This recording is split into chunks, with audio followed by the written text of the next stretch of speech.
Nama saya Muhammad Kawas Kamali. Saya Salsa Fidelisana Ibrima. Saya Muhammad Lahan. Saya Prakosa Kayasa. Saya di sini akan mengasih tutorial perkabelan. Caranya dipotong seperti ini.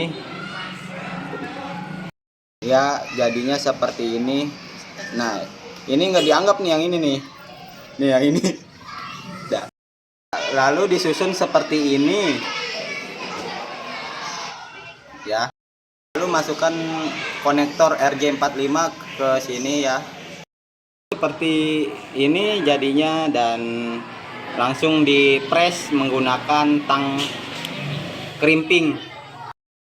Dan jadilah seperti ini dan siap dipakai untuk konektor di laptop dan di komputer atau PC. Sekian dari kelompok saya. Terima kasih. Wassalamualaikum warahmatullahi wabarakatuh. Waalaikumsalam.